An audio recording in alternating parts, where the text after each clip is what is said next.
Thank you. All right, now, please take out your Bibles and turn with me to Psalm 30. As we're picking up in our study of the songs of our faith, Psalm 30 is this incredible song. Now, it's not as familiar to us as some of the songs are, but some of the individual verses within this song are the most familiar of all the Bible. And that's what makes this kind of a unique song. In Psalm 30, David writes, I will exalt you, Lord, for you lifted me out of the depths and did not let my enemies gloat over me. Lord, my God, I called to you for help, and you healed me. You, Lord, brought me up from the realm of the dead. You spared me from going down to the pit. Sing the praises of the Lord, you, his faithful people. Praise his holy name. For his anger lasts only for a moment, but his favor lasts a lifetime. Weeping may stay for the night, but rejoicing comes in the morning. When I felt secure, I said, I will never be shaken. Lord, when you favored me, you made my royal mountain stand firm. But when you hid your face, I was dismayed. To you, Lord, I called. To the Lord, I cried for mercy. What is gained if I am silenced? If I go down to the pit, will the dust praise you? Will it proclaim your faithfulness? Hear, Lord, and be merciful to me. Lord, be my help. You turned my wailing into dancing. You removed my sackcloth and clothed me with joy, that my heart may sing your praises and not be silent. Lord, my God, I will praise you forever. As we're looking at this song this morning, before we jump into the meat of it, let me take a few moments and just share some of the things that make this song so unique from all of the others. There are three general observations that I'd make that kind of set this song apart from the others. And the first is what we find in the very title itself that says that this song was written for the temple dedication. Now, this is kind of a challenge because the Hebrew word for temple is the same word that we would use for temple, palace, home, or even a tent. And the struggle is we don't know what occasion, what dedication this was actually being written for. Some believe that it was written for Solomon's temple dedication that would come at least 20 years later. The others say, well, maybe David wrote this because the word temple also can, or the Hebrew word can also be referring to a palace, a grand home. Maybe this was written for David's palace when it was being built. We see that in 2 Samuel chapter 5. A third option is that this song was written for the dedication of the tent or the second tabernacle that housed the Ark of the Covenant. If you remember Old Testament history, the Ark of the Covenant was captured by the Philistines, kept for several years, then brought back to Israel. It was kept temporarily at someone's home, and then it was kind of moved around a little bit. And the Mosaic tabernacle was still in Gibeon, only 6 miles from Jerusalem, but the Ark was never taken back to the original tabernacle. We're told in 2 Samuel chapter 6 that David brought the ark into Jerusalem and had a second tabernacle that was built, a structure that would just house the Ark of the Covenant. Maybe it was that. The fourth option would be that David wrote this and prepared it for not the dedication of Solomon's temple, but rather when he bought the threshing floor from Araunah the Jebusite, where the temple was going to be housed. We were told in 2 Samuel chapter 24 that when David bought that property and he said, this is where God's temple will be, Solomon's going to build it, David had a huge celebration, lots of sacrifices that were made, and it's very possible. And when we look at all of these four options, the probability is that it wasn't actually for Solomon's temple or the palace that David had built. The last two options that it was used for the celebration of the ark in the new tabernacle or at the temple grounds probably makes the most sense, but we really don't know for sure. But it is unique that David included that it was for a separate celebration that this was written. The second observation that I would share with you is that this song is all about deliverance. David is sharing very transparently about one of the darkest moments and periods in his life, a point when he was at the very doorstep of death. And it's a transparent moment because he's telling us about his sin and faults that brought him to that stage. The last thing I would share before we jump into it that makes this unique is this is another one of those chiastic poems in structure. The ABA, you start with the statement, and it's not just about the parallelism. It's in the first section, you have this song of praise. And then in the last section, it's the same thanksgiving and praise, but there is a large middle section that's the B section. And the way this breaks down, if you were to just write down, here are the sections of the poem. In verses 1 through 3, we have this great celebration and praise of God. Then the second section, the big section, actually has 3 individual sections. I know that sounds a little complicated, but in verses 4 and 5, we have David's appeal to others. As he's praising and celebrating God, he's calling all of the faithful of God's people to praise with him. Then in verses 6 and 7, the third section is that he is sharing about his pride and sin before God that separated him from the experience of God's pleasure and favor in his life. And then in verses 8 through 10, he reveals how God broke him in discipline, and he came back to God, and the relationship of intimacy and closeness was restored. And then the last section ends like the first one began, with this celebration of praise and thanksgiving. So we have this A, major group B, and then the smaller A again in that chiastic form that returns, all right? So let's get a sense of how David did all of this and communicated these great, intense emotions as we begin in the first section in verses 1 through 3 with this moment of praise in David's life. In the strongest terms, he says, I will exalt you, Lord, for you lifted me up out of the depths. Now, this is interesting. The juxtaposition that David presents, he says, I'm going to exalt you. I am going to lift you up. I'm going to raise you up because you also lifted me up. The word in the Hebrew language for lifting up is the same word that's used to pull a bucket of water out of a well. To draw a bucket up, to pull something out. He said, God, I am raising you up. I am lifting you up because you raised me up. You didn't let my enemies gloat over me. And he presents in this incredible word picture the same thing that took place in the life of Peter. In Matthew chapter 14, you have this incredible story of Jesus walking on the water in the middle of a storm. The disciples are all out in a boat, and they're all worried about whether they're going to capsize and what's going to happen. And then they see Jesus walking across the water. They think it's a ghost. They're, oh no! And Jesus cried out yelled over the volume of the waves in the storm, don't worry, it's me. And he uses the name for God. It is I. Peter hears that and says, if it's really you, let me come out and walk on the water with you.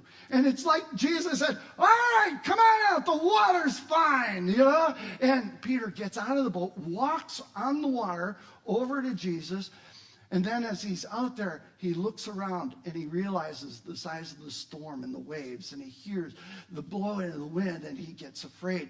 And taking his eyes off of Jesus, he plunges down into the water, and he cries out to Jesus, help, save me!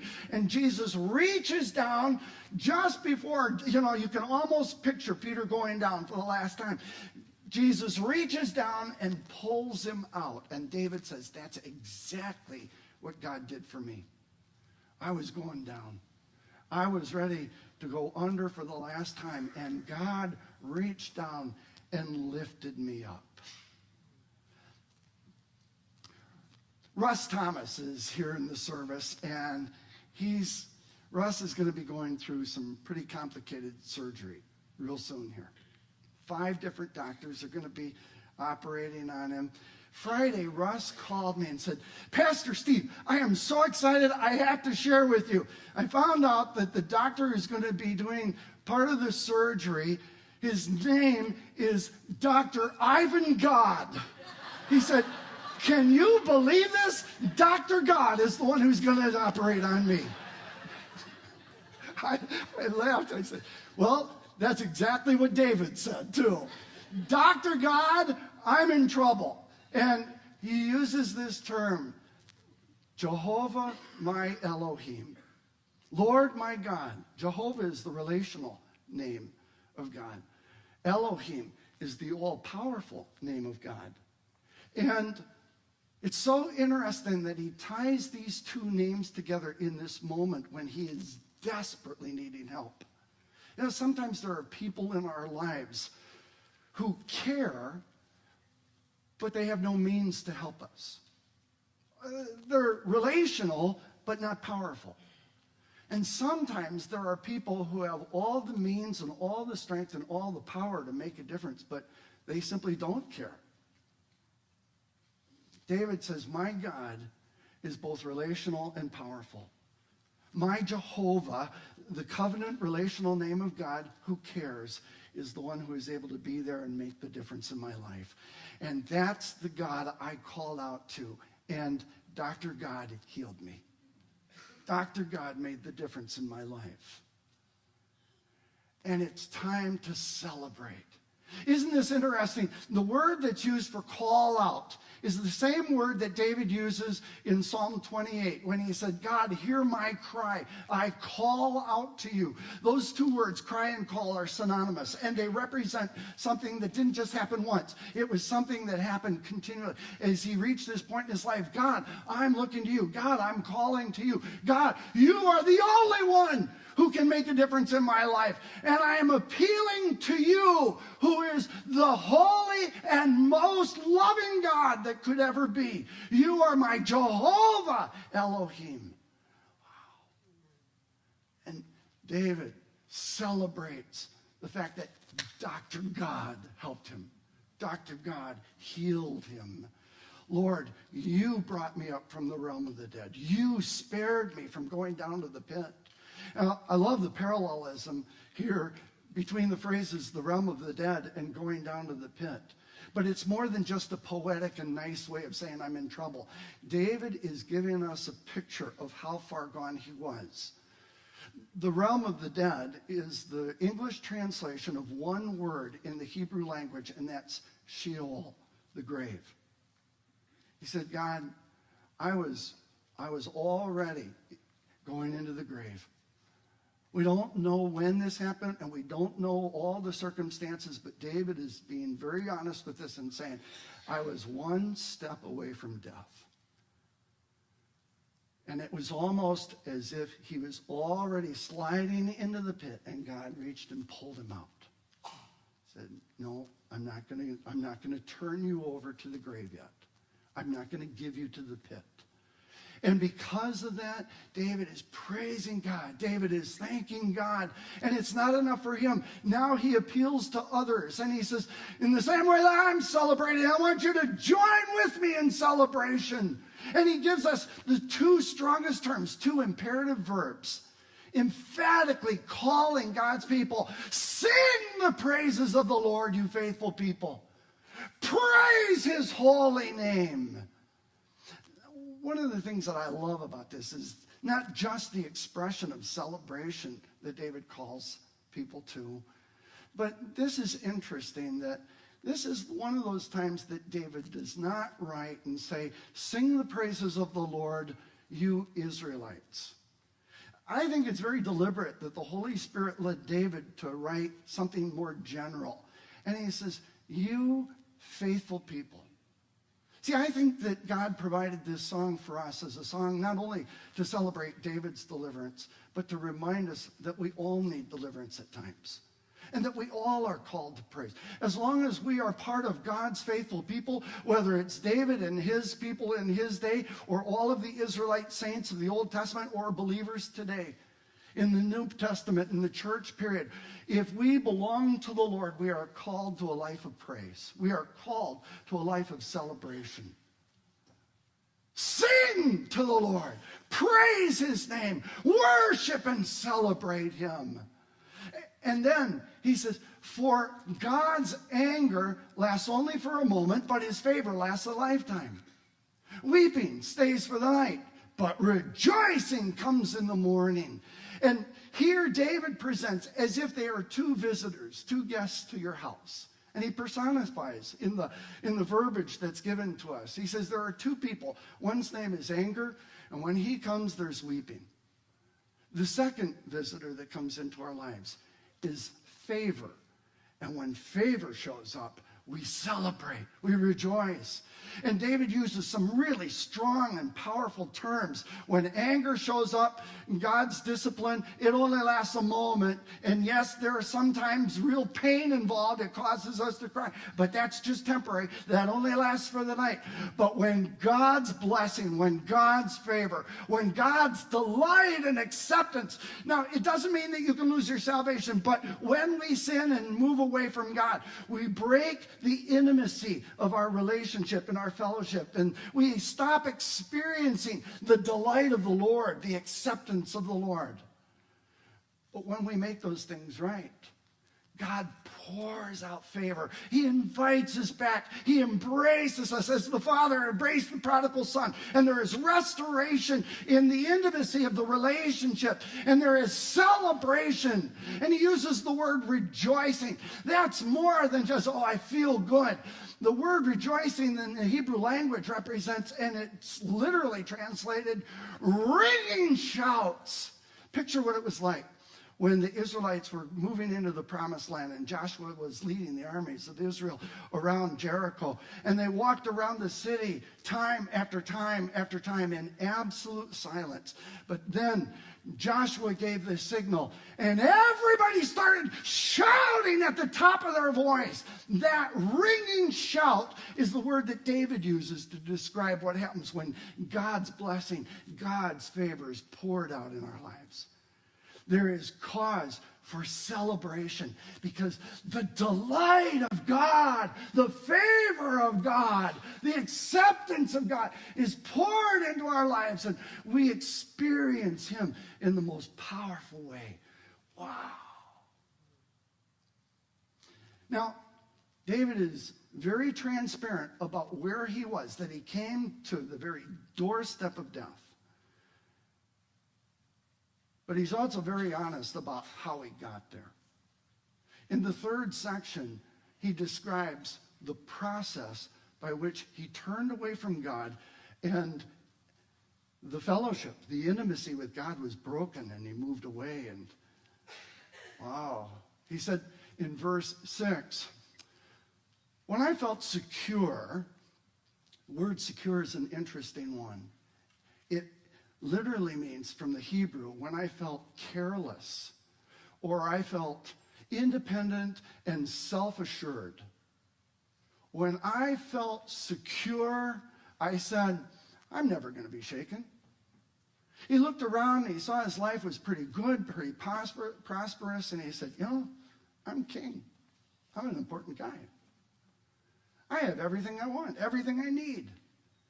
What do I really need God for now? After all those years of running and hiding, oh, I really needed God then, but now I'm kind of comfortable. I'm able to just sit back and say, okay, God, thanks for getting me here, but I can take it now from this point. I can move on my own. I don't really need you. And David describes how he turned away. And I love, he gives us this picture. It says, when I was living in independence and self-assurance, I really didn't need God. I felt like I was as stable as a mountain that would never be shaken. Now that's important to understand the word picture that he's using here. It's like Mount Hermon, that big mountain. It's not going anywhere. I'm going to be fine. But then David steps back from this for a moment, and he reminisces. In verse 7, he says, you know, Lord, when you favored me, when you were delighted, when you accepted me, when we were close, you made my royal mountain stand firm. Now, all the commentators write and explain that the Hebrew language of that verse is very difficult to translate because basically you simply have three big concepts: favor, secure, and mountain. But how that's then translated is different in all of the different English translations. And I think that the New Living Translation, in the flow of this poem, is the closest to what the original intention was. David said, I was living independent of you. I was living in a self-sufficient state, and I felt like I was this secure mountain. But now, he says, now I remember what real security is. Your favor, your blessing, your interaction and acceptance in my life, that's what made me as secure as a mountain. It wasn't my efforts. It wasn't what I could do. It wasn't even what I owned or what I controlled. The only time I was really secure was when you were in control of my life.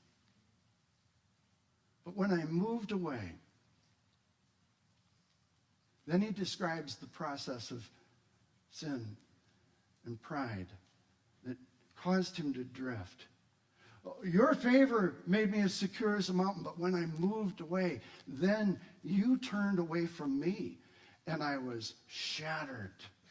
In the process of discipline in David's life, he was broken. The word shattered represents more than just a falling apart. There's an emotional intensity in this verb. He says, I was agonizing. I was terrified. Now I realized I was living this life of independence from you, of self-sufficiency, and I could control nothing, really.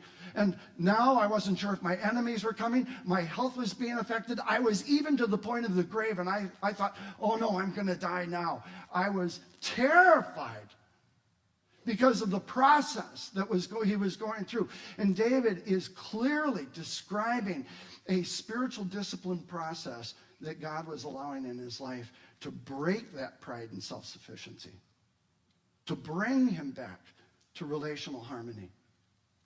John MacArthur writes of what was taking place here when he says that God often uses hardship and affliction as a means of discipline, a means of training his children, of helping them to mature in their spiritual lives. See, many of us think that when painful moments come into our lives, God is just beating up on us. God is punishing us. Sometimes when we drift away from God in sin and pride, God does have to discipline us. But God uses difficult times in our lives for a lot more than just spiritual correction. In fact, the writer of Hebrews gives us a broader picture of what this process of spiritual discipline is like, not only in David's life, but in the life of every believer today. When the writer says that our earthly fathers disciplined us for a few years, and he's given us a human example for a moment, he says, just think about our parents. How at times when we were younger, they disciplined us the best that they knew how. I can certainly remember my dad disciplining me when I was a kid. And my dad did the best he knew how. But my dad's discipline wasn't perfect by any means.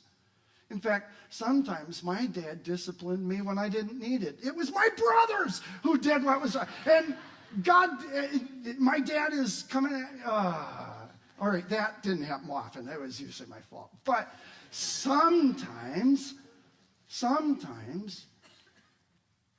I did something that deserved discipline that my dad never found out about. And I didn't get disciplined when I should have. So my dad was doing the best he knew how, but sometimes he didn't know I needed it. That's very different from God. Our parents, our earthly parents, did the best that they knew how, even if it was imperfect. But God's discipline is always good. It's always right for us. And it's always with the purpose of sharing in his holiness. God knows exactly what we did that needs discipline. God knows what we didn't do that we don't need to be disciplined for. And he knows exactly the process, the best process to bring us through the discipline so that we are changed by it. In fact, he writes and says that no discipline is enjoyable while it's happening. In fact, it's painful. But afterwards, after we get through the discipline process, it's always going to bring this harvest of peace and good living for those who are willing to be trained by it. This last part is something that's really important for us to remember. Whenever we go through a discipline process, it's not comfortable. It is painful. In fact, I'll tell you what's going on in my life right now. I'm going to be going on the Liberia trip with Godwater in February.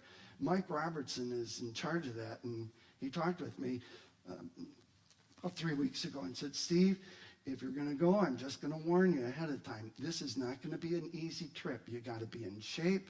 You've got to be able to carry a 50-pound pack every single day as we're walking miles through the woods to these villages, and you got to get in shape. And I, okay. So for the last 3 weeks, I've been at the gym. And in the morning, I'm doing 4 miles on the treadmill, and at night, I'm there lifting and trying to get back in shape. And let me just be absolutely honest and say, I hate it, all right? It's painful. There's nothing fun about walking 4 miles on a treadmill or lifting weights. I mean, but afterwards, I'm going to be prepared for something that God has for me. So I'm forcing myself to go through this and accept the disciplining process. See, that's how discipline works in our lives. The Bible teaches us that there are 3 reasons why God disciplines his children. The first reason, and what we see happening in David's life, is to correct spiritual disobedience. It may be wrong attitudes or wrong behavior, but God wants to correct the problem in our lives, and so he has a disciplining process that he brings. But the second is very different. He's not correcting wrong behavior. Rather, he's using discipline to build endurance for something greater down the road. That's what's happening by going to the gym. I'm trying to get fit so that I can do something down the road of greater service. But regardless of whether it's correcting disobedience or preparing us for something more, it's always to drive us to a place of spiritual dependence upon God. And God uses painful and difficult circumstances in our lives so that we will learn to depend upon him. And that was David's problem. He started to get a sense of self-sufficiency. What do I really need God for? Man, look at everything that I have. I'm king in Israel. I have a palace. I have all these wonderful things. I have servants who take care of everything. I have all the food, all the money I can need. I have everything that this culture and world offers. What do I need God for? And when we get to that place in our life, it's a dangerous place. When we measure our status by the size of our bank account portfolio or the job that we have, the car that we drive, the house that we live in, we start looking at us and say, yeah, you know, I'm pretty good. I'm pretty important. I'm pretty wealthy.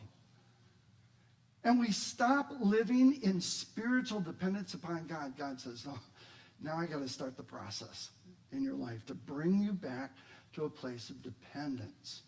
Now, real quickly, let me just remind you, from everything that we understand here, typically when we hear the word discipline, our minds already and automatically go to number 1. Oh, God is punishing me. But remember that discipline, spiritual discipline, is not always punishment. Sometimes it's punishment, if you want to call it that, to correct wrong thinking and wrong behaviors. But when you hear the word discipline, instead of automatically going to punishment, think of it this way. All discipline is structured learning. Structured learning.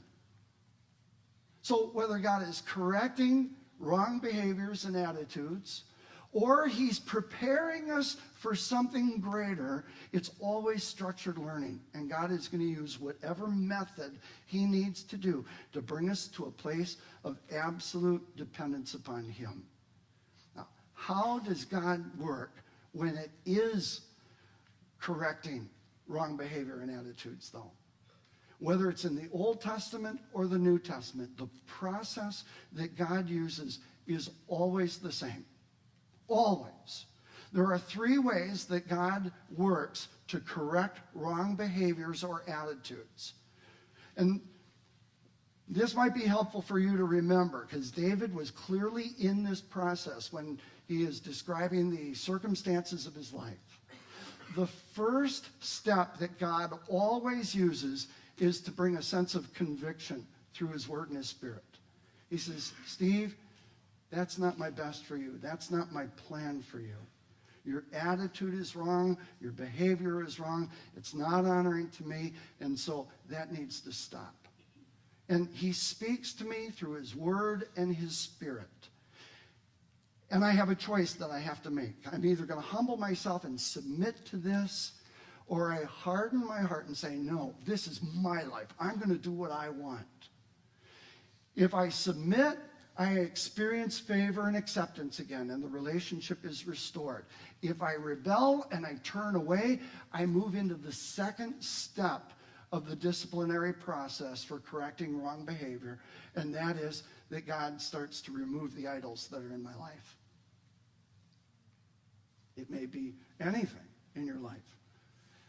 My house, my car, my bank account, my job, even my family. All these things that we say are more important to us than God. Or we may verbally say, oh, God is the most important. But by our priorities, how we live our life, how we spend our money, all these things, they reflect what is really true in our heart. Out of the abundance of the heart, the mouth speaks. But God looks at my life and says, Steve, if there's anything in your life that is more important to you than me, that's become an idol. And I am calling you to turn away and let that idol go so that you can focus on me. And if I stubbornly resist and say, no, this is my life, this is my house, this is my money, I'm going to do what I want with it. God says, oh, really? You're my child. And I'm going to take that away from you. And that's the last of it. Now, before we start thinking, oh, God is so mean to take those things away from us, we would do exactly the same thing with our kids. In fact, let me give you this example. All three of my boys, think about when they were just young in grade school. And let's say Joel was a little more of the active one. So if I said, hey, boys, look at what I got. And I got a gift for you. It's a fishing pole. And Joel took the fishing pole and he started running around the house instead of fishing, he used it to start whacking on his brothers. Joel takes after Krista a lot. And so now I look and I say, Joel, that is a fishing pole, not a whacking pole. And if you're going to run around whacking people with the gift that I gave you, I'm taking the gift back. That's it. If you're not going to use it properly, it's gone. And God says the very same thing about every good gift that he gives us in our life. I gave you that money so that you could use it not only to take care of your needs and your family, but so you could serve the Lord with it. And if you're not going to use it for the purposes and it's going to be a source of pride and an idol to you, I'm just going to take it back. That job, I gave you that job. And if that job becomes so important to you and that all of your self-worth is wrapped up in it, then you've stopped depending on me. Think of all these things in our lives that God gives us as good gifts, and he, at any given moment, could take any one of them back if they become more important to us than God himself. So when he starts taking these away, we can humble ourselves and say, oh, God, forgive me for letting that become an idol in my life. I give that person, I give that thing back to you. But if we harden our hearts and say, I'm the captain of my ship, I'm the master of my fate, I'm the one who's going to decide that this is mine, you can do what, and we start hardening our hearts again, we move to the third step in the process where God just touches our health. He said, look, I'm not playing around with you. You're my child, and I expect you to live as my child. And if you're not going to live as my child, there's no point for you being here. Paul, in 1 Corinthians 11, says this is exactly what was happening when the early church would come together in Corinth, and they were celebrating the Lord's table, but they were coming with sin in their lives. They were coming with an ungodly attitude and selfish and pride. And he said, and for this reason, some are weak and sick, and some have even died. See, God says, if you're not going to live like my child while you're here on the earth, I might as well just take you home. And there are story after story after story of people who were believers, but they turned and walked away from God, and they chose to live in rebellion. And it's not that they lost their salvation. They just lost the opportunity to be the light here. God says, I'm going to take you home. That David admits to us in this song, he was almost there. God had already touched his life. He was already 1 foot in the grave. And he cried out to God for mercy, mercy, mercy. Now, if you think, oh, God is so harsh in all this, let me just remind you, there is a reason that God is at work in our lives, and he uses the discipline process. Whether it's to correct wrong behavior and attitudes, whether it's to prepare us for works that are greater, or to build dependency, it ultimately has one overriding purpose that Paul writes about in Romans chapter 12, when he says, I'm begging you, brothers and sisters, because of the great mercy of God. Remember, David is calling out for mercy. God, because of all that you are in your character, because of the great mercy that God has shown all of us, just in saving us. Offer your lives as living sacrifices to God. Consider what he has done in your life, all of the goodness that he has shown you, all the mercy.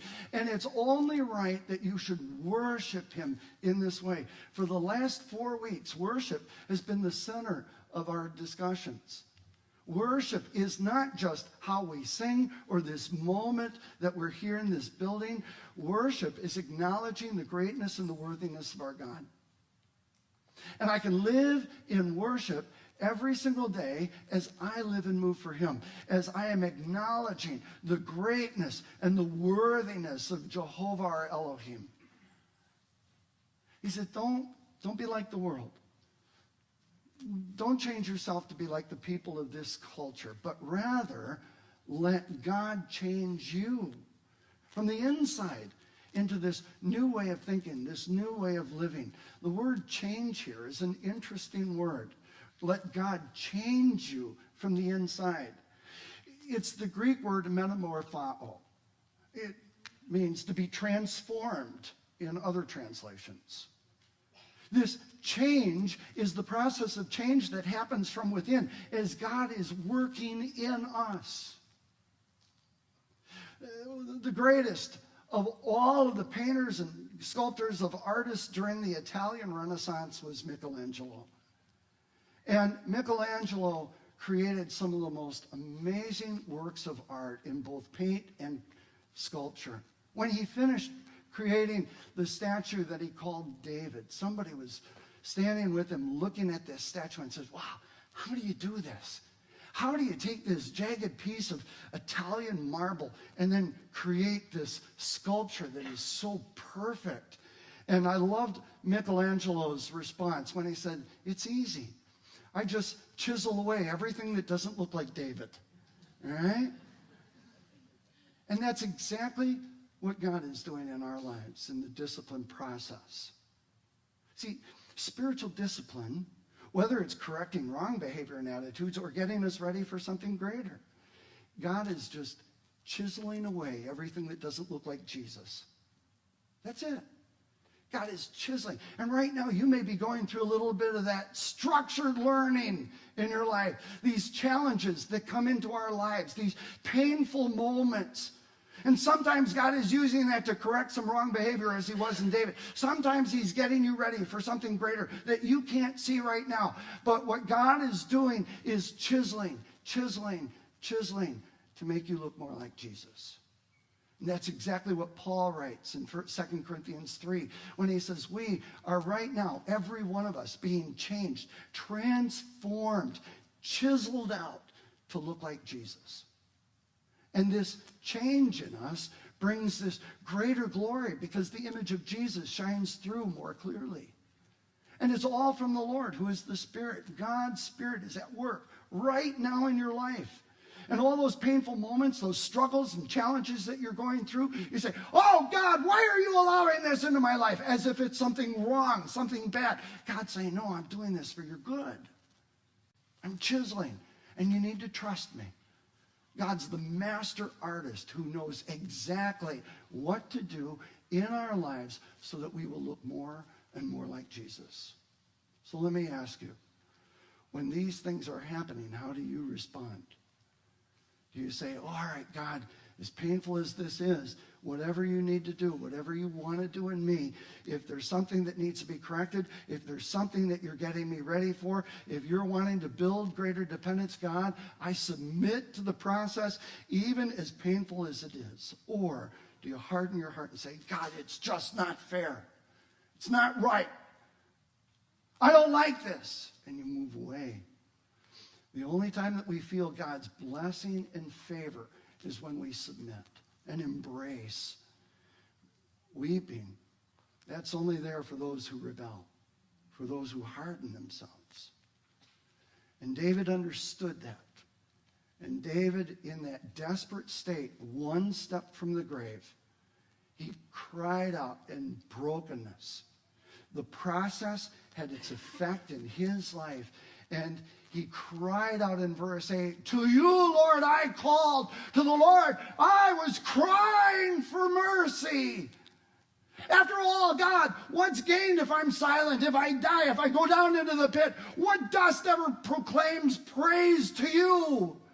And he called out to God now in absolute spiritual brokenness. 3 imperative verbs here. 3 absolute commands. God, hear me. God, be merciful to me. God, be my help. God, I surrender everything. I give up the fight. God, I need you.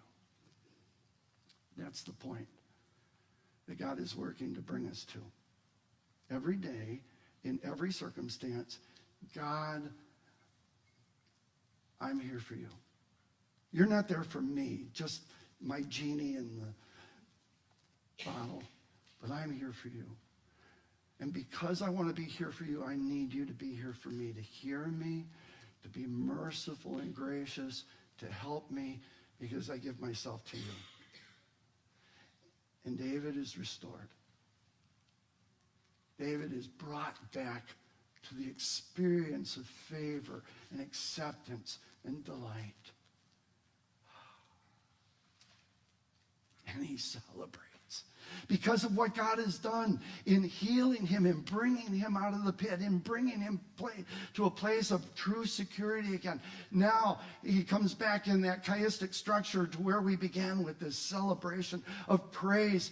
We saw it in verse 2, and I love the way he worded it when he said, Lord my God, Jehovah my Elohim, I called and you healed. Now in verses 11 and 12, he says, God, this is what you did. And I love the poetry here, the parallelism. God, you turned my wailing into dancing. There's the statement. The restatement, you removed the sackcloth of my life, the burlap, the crying and pain of my life, and you clothed me with joy. And then you have this synonymous parallelism between wailing and dancing and sackcloth and joy. But it also, in the entire verse, becomes a stair-step, enhanced parallelism. You did all of this so that my heart would be able to sing your praises and I wouldn't be silent. Oh, God, I'm going to celebrate everything that you are, everything that you have done. Lord my God, that's the same construction that he had in verse 2 that he began with. Jehovah my Elohim, I am going to praise you forever, every single day of my life and into eternity. Wow. Wow. That's the life that God invites us to. That's the life that he's calling us to. Look, I don't know where you're at in your life right now. I don't know what circumstances you're going through. But I do know that God is at work. I know that God is chiseling in your life to make you look more like Jesus. And I know that that process gets pretty painful at times. For those of us who are moved away, a little bit distant, we aren't enjoying the blessing and the favor. Right now, God's brought you here, and he's saying, come back. Come back home. Come back to me. We've got stuff inside that we're harboring and hiding and fighting, and God says, let it go. Just come to me. Come to me. I want to close with this statement that I absolutely love from a Scottish preacher who lived over 100 years ago. George Morrison said, the victorious Christian life is a series of new beginnings. It's not just one continuous arc that's always getting better. In my life, and probably yours, what happens is we start moving forward, we kind of get comfortable, and we start drifting back a little bit. And then God speaks to us, and God deals with us, and all right. And we start moving forward, and it's a new beginning. And I get moving forward again with God, then all of a sudden something happens, I get casual, and I kind of drift back a little, and God speaks to me. And he says, Steve, come on, let's get going. And it starts a new beginning. And our lives tend to be these cycles of moving forward and drifting back. But every one of those times that God speaks to us and draws us close again, it starts a new beginning. You can say, Steve, you have no idea where I've been in my life. You have no idea what I'm struggling with. And I can tell you right now, it doesn't matter. God wants to take this moment you're at and have a new beginning. A new beginning, a new beginning, a new beginning. And if you and I are willing to hear and surrender our voice, ourselves to the voice of God, he says, right now, I can start a new thing in your life. It doesn't matter where you've been. Let's just move forward together. I'm going to ask you to bow your heads for just a moment. And if you're walking with the Lord and you're here today experiencing his blessing and favor, I am so glad. That is a wonderful thing. But some of us may be drifting a little right now. And God is saying, I want to do a new work, a fresh work in your life. And if you're willing to take this thing that is overwhelming to you and just give this to me, we'll start again and we'll move forward. It'll be a new beginning. And you'll experience and enjoy my blessing and my favor, the delight of the relationship that we've had in the past. I want to do that again right now in your life, God says. And so whatever that might be, if you're in that place today, God is using David to remind us that there is no place that is more fulfilling than being in the center of God's will.